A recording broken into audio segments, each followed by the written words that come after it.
Hello everyone, welcome to my YouTube channel. Today I am discuss with you historical background of Indian Constitution. So today I am discuss with you features of the Act 1909. This act is also known as Morley-Minto Reform. Lord Morley was the then Secretary of State for India and Lord Minto was then Viceroy of India. It considerably increased the size of Legislative Council, both central and provincial. The number of members in the Central Legislative Council was raised from 16 to 60. The number of members in the provincial legislative councils was not uniform. It retained official majority in the central legislative council but allowed the provincial legislative councils to have non-official majority. It enlarged the deliberative function of the Legislative Council at both the level. For example, members were allowed to ask supplementary question, move resolution on the budget and so on. It provided for the first time for the association of Indians with the executive councils of the Viceroy and governors. Satyendra Prasad Sinha became the first Indian to join the Viceroy Executive Council. He was appointed as the law member. It introduced a system of communal representation for Muslims by accepting the concept of separate electorate. Under this, the Muslim members were to be elected only by Muslim voters. Thus, the act legalized communalism and Lord Minto come to be known as the father of communal electorate. It also provided for the separate representation of Presidency Corporation, Chamber of Commerce, universities and Jimidars. Government of India Act 1990.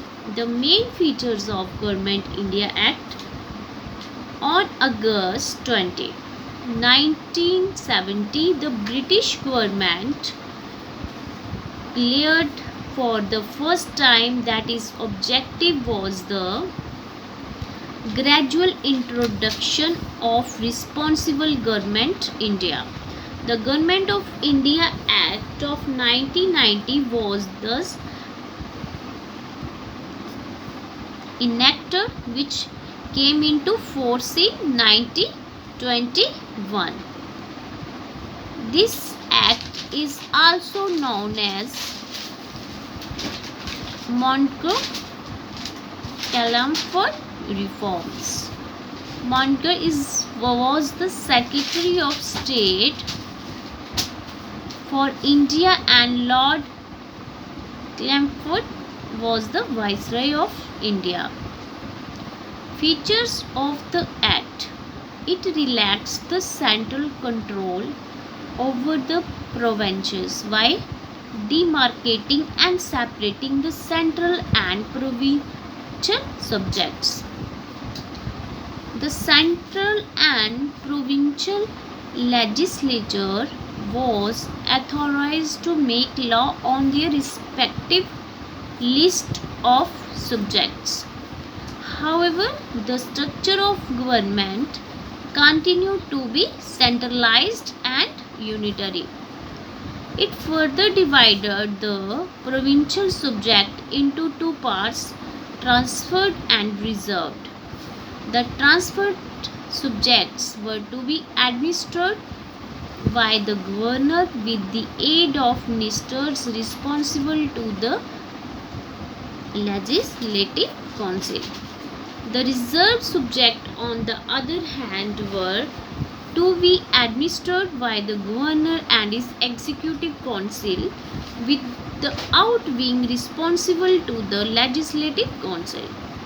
The dual scheme of governance was known as diarchy, a term derived from the Greek word diarch, which means double rule. However, this experiment was largely unsuccessful. It introduced for the first time bicameralism and direct election in the country. Thus, the Indian Legislative Council was replaced by a bicameral legislature consisting of an upper house, Council of State, and lower house, Legislative Assembly. The majority of members of both the houses were chosen by direct election. It required that the 3 of the 6 members of the Viceroy Executive Council, other than the Commander-in-Chief, were to be Indian. It extended the principle of communal representation by providing separate electorates for Sikh, Indian Christians, Anglo-Indians and Europeans. It granted franchise to a limited number of people on the basis of property, tax or education. It created a new office of the High Commissioner for India in London and transferred to him some of the function hitherto performed by the Secretary of State of India. It provided for the establishment of a public service commission, hence a Central Public Service Commission was set up in 1926 for recruiting civil servants. It separated for the first time provincial budgets from the central budget and authorized the provincial legislature to enact their budgets.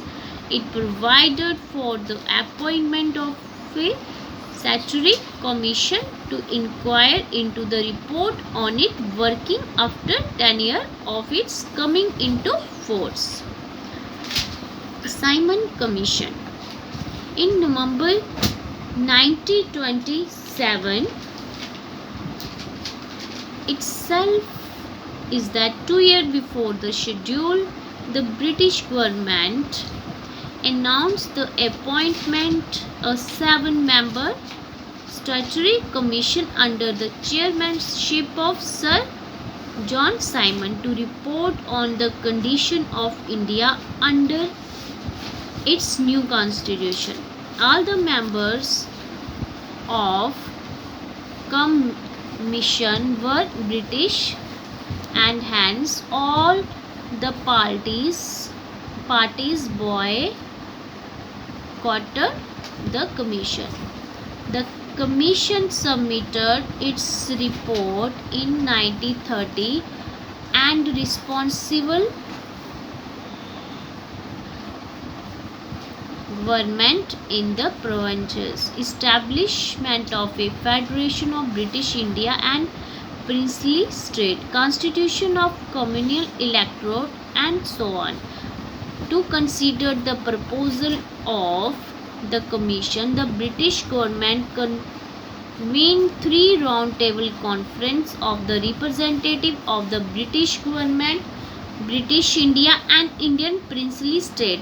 On the basis of this discussion, a white paper on constitution reform was prepared and submitted for the consideration of joint select commission to the British Parliament.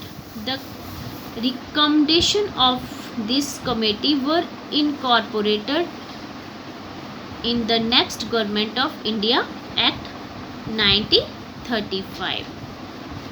Thanks for watching.